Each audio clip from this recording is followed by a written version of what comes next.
Hello, I'm Pat Minogue with the University of Florida, and this is Japanese climbing fern, which is something of a super invasive, Lagodium japonicum.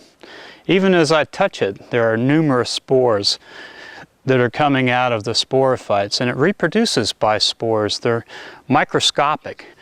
Those spores can move in the air, they can go with water currents, they can be moved by animals and by people, so it has a way of getting around. Japanese climbing fern begins as a few scattered individuals.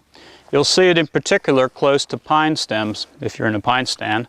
It'll climb up those stems. It likes the bark. It's easy for Japanese climbing fern to go up the bark. To me, the big problem with Japanese climbing fern is that it grows over the top of some of our important understory vegetation, like this American beautyberry, which is important to wildlife as a food source. Very soon, this plant will be overtopped. It'll be literally drugged towards the ground. It'll be all covered up with this vine. It'll choke this plant out and it'll die. You can see here this brownish colored rachis that is the main stem. The leafy branches off the main rachis, or pinnae, are compound and triangular in overall outline. They are 4 to 8 inches long. The leaflets, or pinnules, are lobed and stalked. The terminal lobes are often dissected. The basal lobes are irregularly lobed or dissected. The leaf blade tissue is pubescent below with short curved hairs. The fertile leaflets are contracted in shape with 2 rows of sporangia along the leaf margin, which is rolled to partially cover the sporangia. Numerous spores are produced from those sporangia, and most spore production occurs in the month of October. Another way that Japanese climbing fern can spread is by rhizomes below ground. These are usually dark in color, almost a black.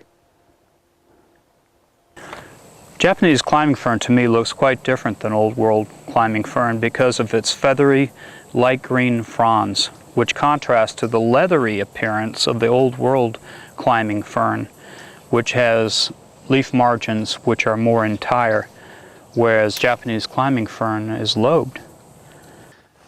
We're in a 20-year-old slash pine stand here north of Blountstown in the coastal plain of Florida. Here, Lagodium japonicum, Japanese climbing fern, a super invasive plant.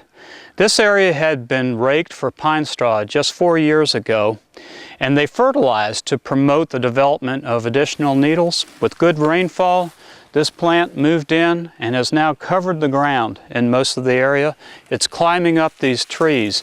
It can climb easily to as much as 90 feet off the ground. I regard it as a super invasive weed. Japanese climbing fern is a significant threat to natural reproduction in pine and hardwood forests. It's begun an exponential rate of spread through North Florida. Please learn to recognize this plant and bring it under control right away.